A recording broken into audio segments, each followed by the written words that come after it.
Tech Effect. Welcome to Tech Effect, a monthly podcast series brought to you by TestDevLab. I'm Adrian, the host of the podcast, and together with industry experts, we provide discussions and advanced insights about trending topics in software engineering. Don't miss out on new episodes, and let's keep advancing our skills and knowledge set. Okay, hello everyone. In today's episode, we're diving into how competitive intelligence ties into the quality assurance and how it is going on with the testing. So in this particular episode, we'll be unpacking the art of competitive analysis and benchmarking. And it isn't just about staying ahead, but it's about making smarter decisions for CEOs and positioning ourselves more efficiently in the market and how we could manage potential risks. So today we have in this episode Ieva, Rebecca. Hi, hello. So a little bit intro about myself. I'm an expert in audio video testing, leading efforts to ensure the accuracy and consistency of test result data, also managing TestDevLab projects. So Ieva, how about you? I am a manager of competitive analysis and benchmarking services here at TestDevLab. I am currently leading and supporting large-scale benchmarking projects within the company, help and guide other client companies to boost their competitive intelligence and support their strategic decision-making. Personally, come from engineering background with expertise in audio and video solutions, and I also contribute to business development on these services and innovation. So for how long have you been here for in TestDevLab? So I have been recently celebrating my anniversary here, so 4 years. Wow, that's a long journey. And how did you end up in the IT field? Did you know already from the start when you already like 10 years ago that you want to go in IT, or like it came up like, okay, what should I do? I'll go to the IT side. That was actually very last moment decision, to be honest. I didn't know what I wanted to study in university. But I have been trying out some IT stuff, so robotics, programming, even computer architecture, bits and bobs. And then I was kind of enjoy it. I like math also. So IT field was something that was the most straightforward option. And then I ended up So at that point in life, it just made sense to go to the IT. It made sense. It was easy decision, so I made it. But ultimately, don't regret it. I really enjoy it and feel it. Okay, so as we have the topic of this discussion, it's competitive intelligence, right? Yeah. So what exactly is competitive intelligence, and how does it differ from competitive analysis and benchmarking? And what is even competitive analysis and benchmarking? Yeah, so competitive intelligence is like a broad term. So it contains broad range of activities and information that is usually aimed to gather additional information about competitors, market trends, customer preferences of similar products or your product, technological advancements in the specific area of your work field. So it combines it all. And competitive analysis and benchmarking are like subcategories of activities for competitive intelligence. Okay. So competitive analysis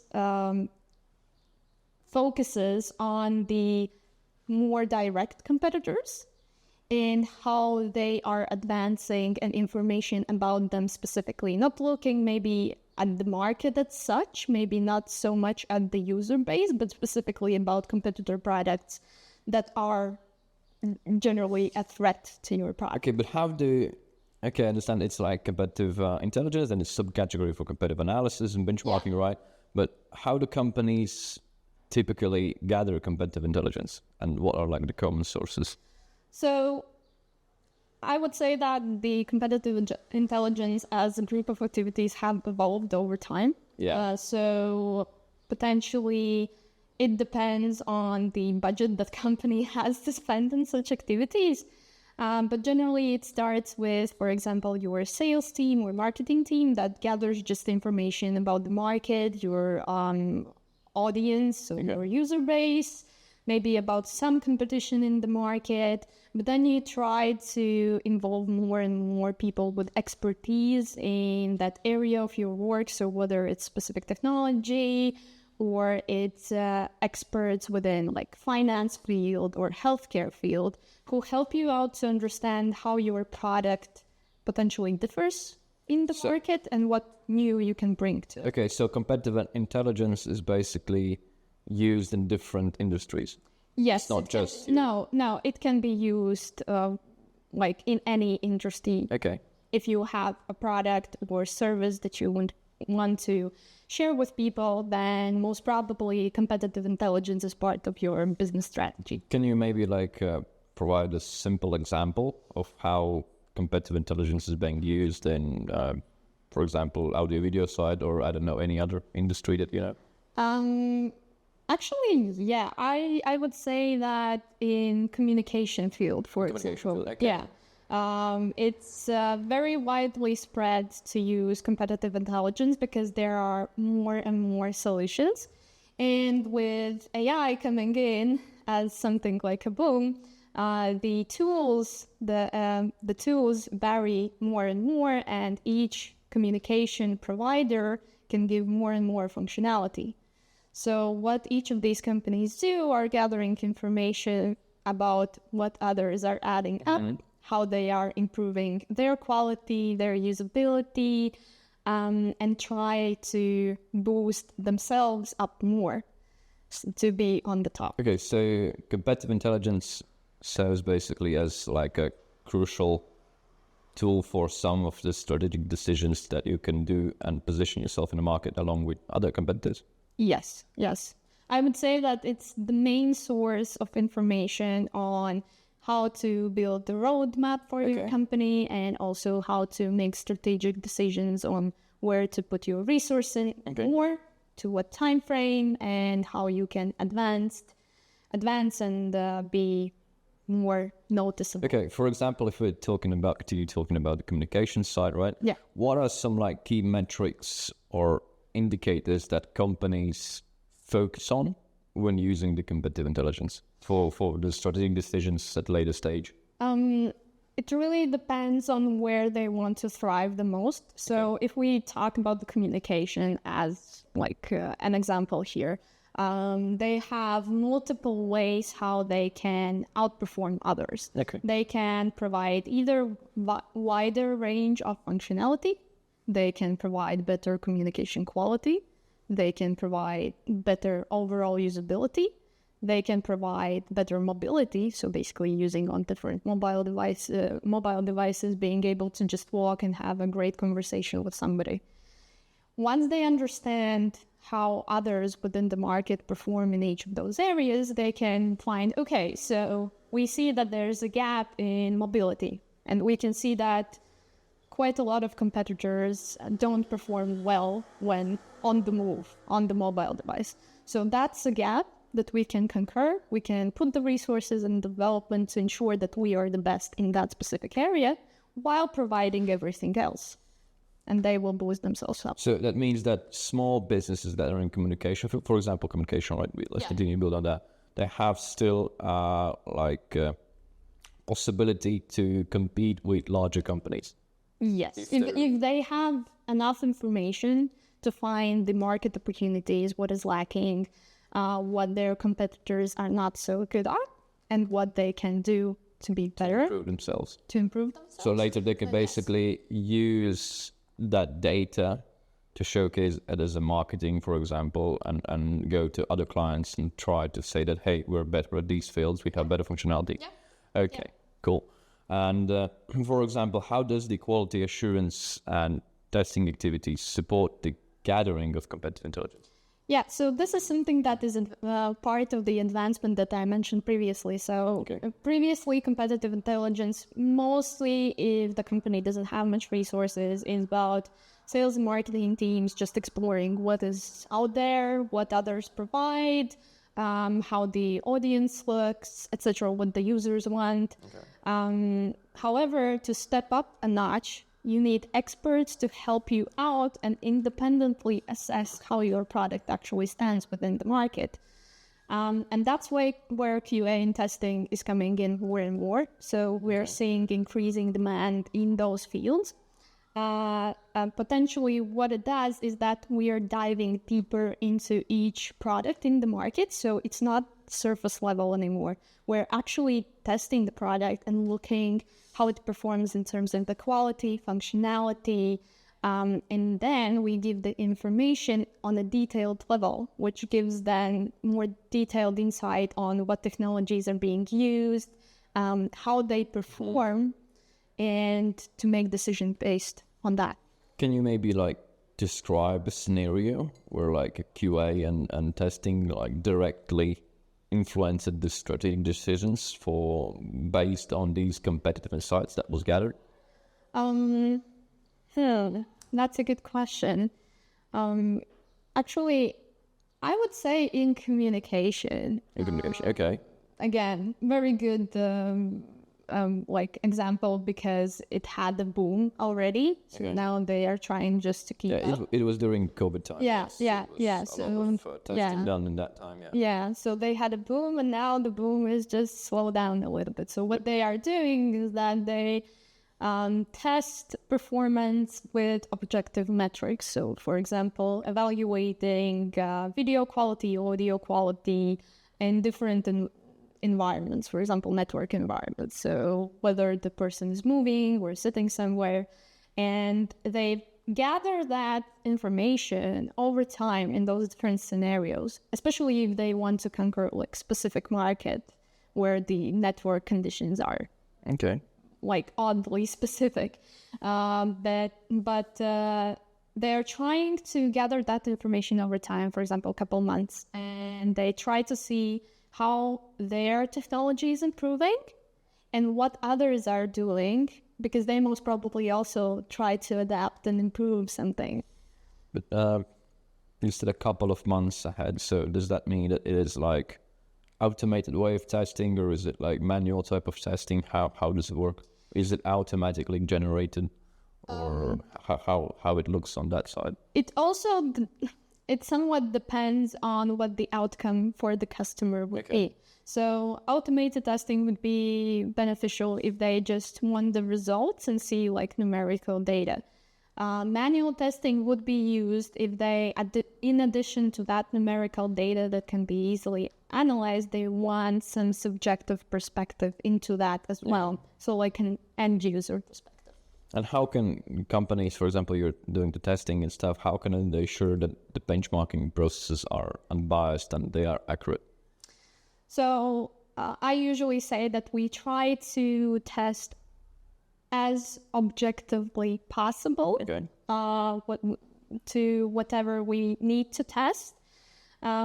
We ensure objective metrics wherever it is possible and standardized metrics that are out there and very well known. So for example, for textual reference, it's word error rate, something very static. Everybody knows about it. Or for example, for video quality, it's VMAP, so also like full reference metric that is known, understandable.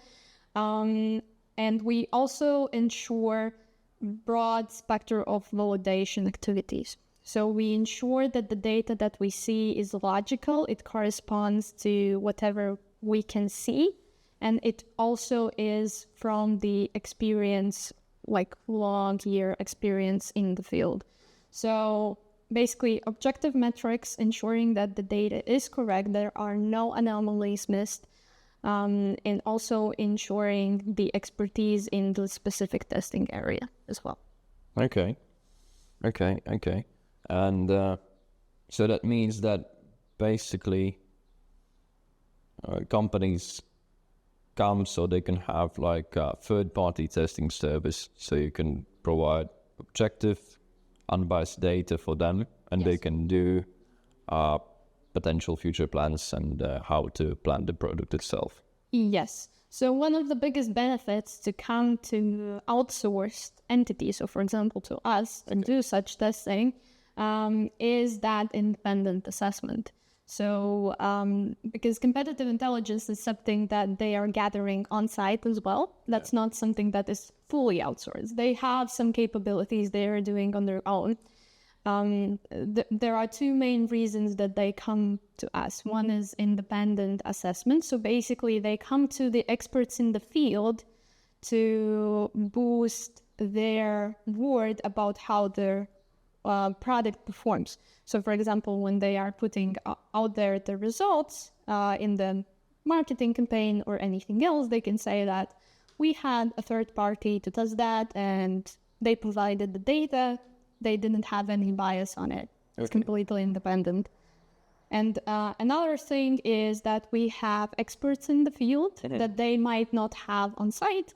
So we can provide more information and better analytical capabilities for the specific testing. For example, but can there happen any like common biases that can occur in internal assessments, and if they occur, how they can be mitigated? Well, if you do some sort of testing or gathering of competitive intelligence internally, if it's done by the person who's working in the company, I would say there's some sort of bias anyway. However, if you are doing that with objective metrics, so you are setting everything so that there's no human input, then the bias is gone. The problem is when you put the marketing materials, how do you think what people would trust more?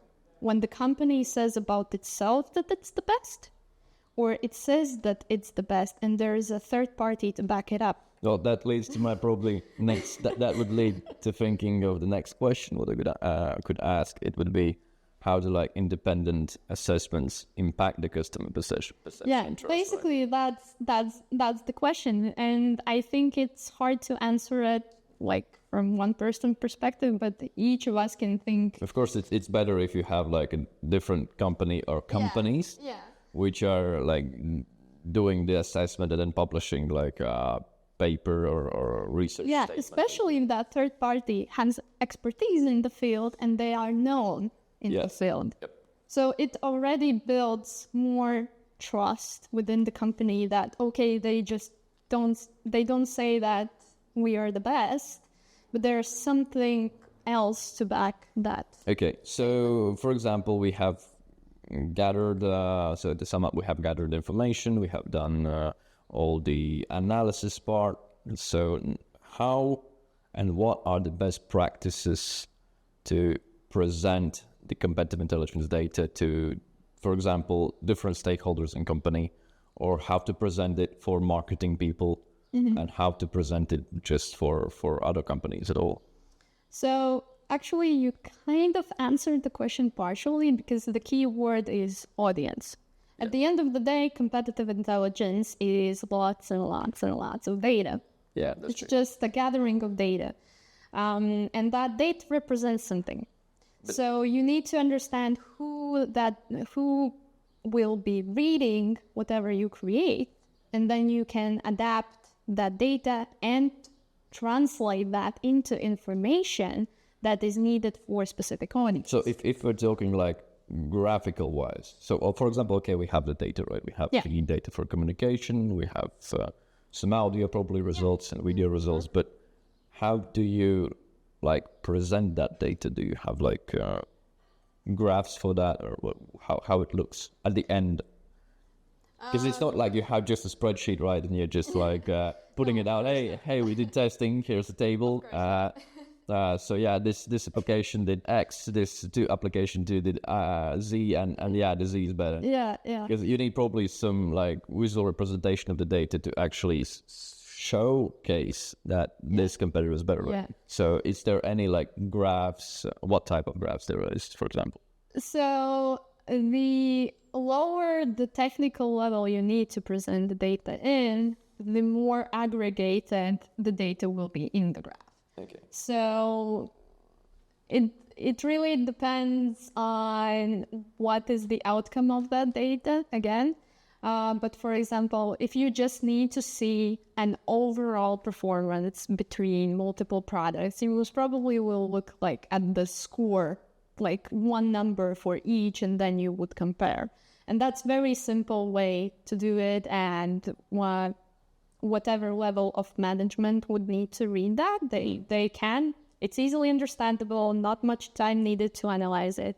However, if you dig deeper and, for example, the engineering team needs to understand what is happening, then already more detailed overtime data could be used to boost their understanding, or more technical details mentioned would be a great thing to do. So digging deeper into the data, you can probably see and aid identifying some strengths over competitors. But for a high-level people, is it good to like combine everything into one or two scores, or maybe the high-level people that are stakeholders need to see also a bit deeper data and like future plans? How do you think? My personal opinion would be that they need to dig a bit deeper into technological aspect as well. It depends on how much time they have on their hands, and they are busy people. They have big decisions to make. If there is person of trust that can aggregate the data to them, then it's okay if it's just like a simple graph. Okay. But sometimes Simple graph, it's like what, like average data, basically average bar chart, average data, regular pie chart, okay. Trend chart. So, for example, how it might go. So something very easily readable and understandable. However, it's good to pinpoint maybe some technological advancements with more complex data for them to understand, okay, so we want to improve this, and there are multiple choices on how competitors are improving that. So we can see different technologies, different adaptations or optimization techniques, and then we can decide which one we want to go for. If we're talking about techniques and stuff towards that side, what are some current trends in competitive analysis? Because previously you mentioned at some point also the AI side. Yeah. There was like a AI-powered tool for benchmarking or communications. So do you have like, what are the trends, basically? That's the question. So currently or looking in the future? Go both, I guess, both. We would love to know the trends that are right now happening and possibly trends for the future as well. So one that is developing more and more right now is the AI, of course. Yeah, it's everywhere. It's everywhere. Let's be real. And the AI is coming into competitive intelligence as well. Of course, there are more and more tools that can analyze the data for you, that can read all those hundreds of spreadsheets and aggregate it in like a simple manner. There are AI tools that are being used to, in some way, scrape the internet for the data, and there's no need for people to actually do that anymore if you're willing to trust that tool. That's one, and I think it will just grow and become better and better. That is why also we start to leverage AI in the testing process. Do you have like developed an AI on your side that helps, and if so, do you have also like machine learning possibility when you like learn on the data? Yeah. How does it? So with innovative functionalities that we need to test, so more and more things come which are very innovative, very new. And we have R&D department which supports these new initiatives and ideas. Okay. And they are also working hard to have these AI tools that we create on site to ensure some different testing activities. For example, text quality evaluation or anything like. So we're leveraging new tools to ensure that we are also on the top. If we're talking about the data, how do you ensure the client confidentiality and data security during, for example, a project? Okay, So competitive intelligence is a little bit of an ethical topic as well. Okay. Because gathering that data, though it is legal and everything is okay, you can fall into a few pitfalls there. Okay. So we ensure that we check any user policies or specific licenses that are needed. We ensure that copyrights are respected, and we are respecting just property rights in general. So that's one thing to note. And with the clients themselves, there always is NDA from both sides. So we are ensuring that our collaboration, unless agreed otherwise, is strictly confidential and known only to the both parties. Also, if by any chance the data is to become public, so basically the company wants to publish it in any way, we can ensure anonymized data. So we are just creating anonymous reports, anonymous graphs to ensure that they have data for the marketing use, but they don't compromise they don't compromise specific licenses or copyrights or anything alike. And it is always agreed with us as the authors of the data as well. If we're going one step back, for example, I am or someone else is looking for a competitive analysis and benchmarking. Yeah. How should they plan and what should they expect in terms of execution and outcomes? Mm-hmm. So when the client comes, I guess the biggest thing I would like to know when I try to consult them how we can help is their why. So why they need that benchmarking in the first place. Because the way how we would provide the service would differ if they want to put the marketing materials or they want to have a long-term assessment of quality, or if they want to just have a technical comparison of different products to make a decision. Okay. So the approach would differ, the contracts and documents would differ, and also the type of report. If they want for marketing materials, okay, we try to understand what they want to showcase. So what is the marketing purpose? Whether they want to say that, hey, they have the best audio quality, or they have the most innovative technology. And then we go from there. So we create the scope that would support that statement. If they want to have a prolonged just comparison and to understand their trend, how they are improving or regressing, and competitors as well, then again, we would create the scope that would help them make the decisions. Okay, we are improving, we can continue doing what we're doing, or we are regressing. And same with the comparing functionality. So we would just create specific efforts that would help us to make conclusions on our own as well, and give technical insights that this product has such functionalities with that many defects. Your product has less defect density, so it's more usable, more user-friendly and such. The outcomes, of course, would be the report itself. So we would provide technical data. We are also transparent with how we do the testing. So if the clients want to see, we also provide raw files if it is useful to them. And we also ensure detailed analytics. By raw files, you mean testing files, or how? Yes, so different types of testing have potentially also result files. So for example, audio and video testing would have raw screen recordings, audio recordings, network traces, or something alike. Functional testing would have all media related tests, and sometimes in functional testing there are requirements to also film how you go through the application. So those files as well, raw and edited, just like they are for the clients to see. How can, for example, companies, you give the data, you give all the raw files, but I'm thinking, how can companies at a later stage when you have given everything, how can they measure the success of the competitive analysis and benchmarking efforts?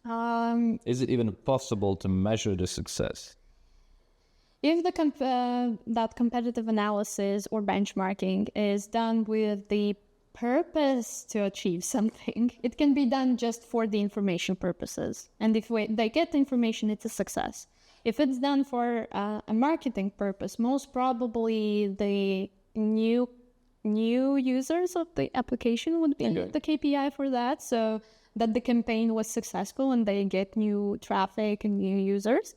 If they want to improve the quality, then one of the best ways to see is to conduct the competitive analysis again and see whether their improvements have worked. So now they are, for example, better than direct competitors.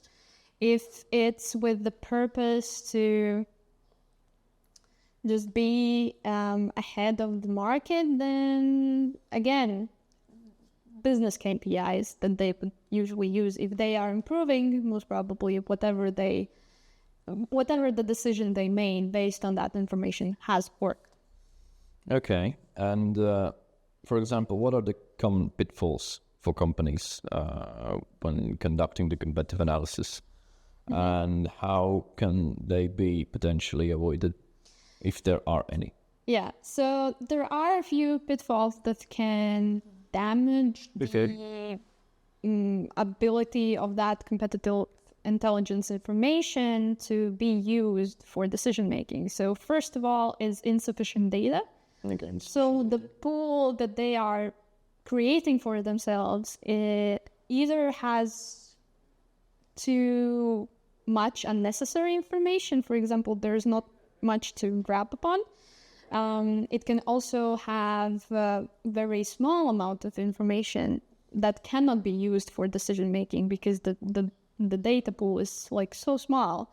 And also it can be just not looking broader than your own, for example, company and something very close to it. So not going broader in information. Another pitfall would be focusing only, which is like continuation from this one, is focusing only on direct competition. Okay. So if you're looking only on the biggest competitors that you have in the field and only the direct ones, you can not see what the new incoming, for example, startups are doing to actually dethrone you in your market. So what innovations they are bringing, what new opportunities they are exploring, what they are doing to be better. So that's another one. Doing it only one time and stopping competitive intelligence. That's the biggest pitfall, I think, because if you do it only one time, for example, before starting, and then you don't continue gathering that information, again, you will lose so much news incoming because technology right now is evolving so fast. Every week you have new codec, new functionality, new improvement, new AI tool. And if you're not doing it constantly and having that competitive intelligence like increasing and working on it, you will just miss some opportunities that you wouldn't if you did it frequently. And again, not benchmarking against competitors, which is something like I said. So not looking at the competition, looking only at yourself and your company. So always see how the market is doing, what the competitors are doing. If you have that information, you can make some good decisions on how to advance. How important is the role of technology in gathering and analyzing competitive intelligence, and what tools can be the most effective for that particular matter? Oh, I think right now something called big data is a big topic as well. And competitive intelligence, I would consider, if it's done properly, you need specialists that can work with big data because it's like a big amount of data. Internet is filled with statistics, with news and such. So when you try to collect competitive intelligence about your market, it will become and bigger scope that one person or a few people cannot really comprehend anymore. So it's too big. That's where technology comes in. So leveraging technological tools to analyze that data or organize it or do statistical analysis on it with technology is just more efficient, and it's go-to choice right now. What of the tools? Well, the one that is incoming is AI, or different types of statistical tools already exist for quite some time. Even if the pool is much smaller, even using, for example, Google Sheets or Excel already is using technology to analyze that data. But one thing to note is that it's not like only human analysis anymore. We use technology in different ways to get all the data, to analyze all the data. The biggest part that is still in the hands of the people who are reading that data is the decision based on it. Previously, earlier, you mentioned that validation takes like a huge part as well for the data rate. Yeah. So how do you ensure the accuracy and reliability of the data collected during the benchmarking activities? What are the validation types, or exactly what are you doing for that particular matter? So again, with different types of testing, that validation would look different. One thing to ensure the trustworthiness of the data, again, is using objective metrics whenever it's applicable, because they are without human input. Yes, but how do you validate the objective metrics? Are they correct or are they not? Yeah. So we are using either created custom tools that can validate within specific error margins or notice specific anomalies in the data that we wouldn't expect. But generally, what we have in place is dedicated teams with large expertise in specific testing field that help and analyze and look through the results to ensure that they are matching to whatever is in the test itself. Okay, and for example, just in case you have tested, but you have found discrepancies in data. Yeah. How do you address discrepancies and or inconsistencies in competitive data? Yeah. So that inconsistency or anomaly can happen because of two main reasons. One, it's in the application itself or in the system under test itself. So it's something that it has created during the test. Or another one is that the environment in the testing slightly changed for some reason, and it skewed the data a little bit. So first we want to do the root cause analysis and understand which one is it. If it's something that is because of the system under test, and we validate that it's from that particular reason, we try to present it to the client and explain in a bit more technical detail, okay, we saw this anomaly, that might mean, and some insights. And we try to showcase it whenever we encounter something like that. If it's something because of the change in environment, we do the validation testing. So we rerun the tests again and see if the data confirms the anomaly or it doesn't. If it doesn't, then we use the newer data, validate that again, and see if everything is okay. If it does, then we again try to understand that what in the environment changed and how we can change it back so we get the correct data. So when you find the anomalies, do you write them down and also report them to the client, or how does it work on that side? For example, you confirm that, hey, yes, at this particular moment, the application did this particular thing. We did triple checks, did double testing, or I don't know how it's called. And you found that it happened again, for example, in 1 out of 10 runs. Yeah. You note it down, have all the files, and yes. What do you do next? So we have collected the information that is needed, files or data. We always report it to the client, and now it really depends on what type of anomaly is it and what are the consequences of the anomaly. If the anomaly creates a bottleneck for future testing, might be the case, then we report it separately and try to give information to the clients as quickly as possible. And we always support it with the files, with the validation, with the statistics that, okay, it happened 2 times in 10 tests. This is happening, for example, at random times. We couldn't find the specific trigger, or we could find the trigger. What is the trigger? So we provide all the necessary information for them to, for example, see in their logs why it happened and how they can prevent it. If the testing is done with the purpose to find these anomalies, for example, then just at the end of the report, we provide all the same information, just in a fuller picture together with average data and something alike. So it depends on whether it stops our further work. And how do you communicate with the client, for example? Is it day-to-day basis or weekly or bi-weekly or once in a month, for example? Client comes, hey, we want to test this, that. Yeah. And you come after 1 month with the data, or you communicate what is done beforehand. For example, 1 week, you do a call on Friday, or how does it look on that side? Yeah. So I would say that it depends on the clients and how they want to collaborate with us. If the project is, for example, 2 weeks, I think one sync-up in the middle could be enough, and then the final meeting and such.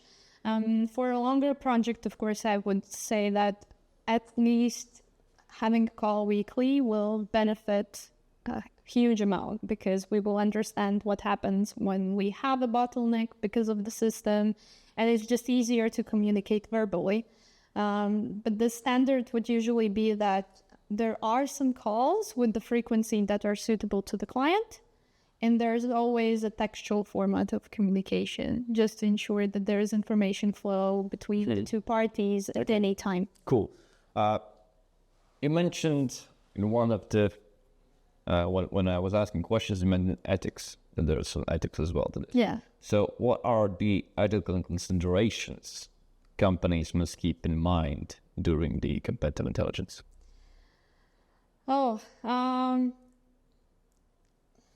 I would say something similar that we do to ensure anonymity and security of the data. So I mentioned there that while testing the product, we need to make sure that property rights, copyrights, specific usage policies are followed. And that's the biggest ethical aspect, because I think that there is a joke around the field that they reads user policies, for example, or user agreements or something alike. Well, for us, it is a must to read them through and ensure that we are following them.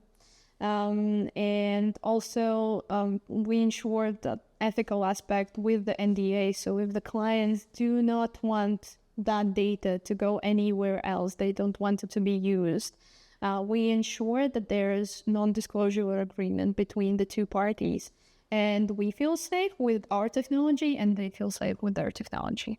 And I think those 2 are the main ethical aspects, because when doing competitive intelligence, there are some ethical aspects that might be missed. So, for example, scraping some data that you are not really allowed to scrape, right? So no, scraping is illegal at all, I think. Yeah. It's again, so illegal. So the biggest ethical side is to ensure that all the actions are legal, and all actions are ensuring that you are following all the policies, all licenses, all user agreements. Okay. Makes sense. It makes totally sense. So if we're looking forward for the next 5 years, for example, where do you see the competitive analysis? And where do you see competitive benchmarking? 5 years from now? I think that competitive intelligence and competitive analysis itself will really spread its boundaries. innovation and technology will become a necessity. So right now, maybe in smaller companies, you still can have like people to do it. I think it will become more and more technological. So do you think that data analysts could lose their job potentially? No, I think that they will have their job. They just will need to develop additional skill sets, additional knowledge about specific tools, about data science in particular. So data science and big data analytics will become more and more popular within the competitive intelligence. And I think that competitive intelligence itself and what activities are in it per se will also spread wider. So we will be able to analyze the market in like different ways, not only looking like from general perspective, okay, that product can do this and that can do this and that, but potentially looking even broader and seeing competition and additional information even in the tools that are just kickstarting to be there. And of course AI. No, it makes sense because the AI has overtaken a lot of things. So potentially in the next couple of years, there's going to be a big advancement in that particular field. So yes, because we know the Google takes data, like basically all the companies are taking data and learning on it. Yeah. So definitely, you'll need additional knowledge for that. But I think it was quite interesting and nice episode, didn't we? Yeah. So we had a good talk. Yeah, we had a quite good time. So I would love to say thank you for joining us today and speaking about the competitive intelligence. Thank you for how it shapes business. So yeah, it was quite nice to learn new things about the quality assurance and testing and competitive benchmarking and how is analysis made for other people, for other companies to help them aid in business. So yeah, be sure to follow us on Spotify or YouTube or to get more insights into the business side of practices and quality assurance and coding. So yeah, thank you everyone who tuned in, and thank you, Ieva, that you joined us again. And yeah, let's keep learning and see you next time.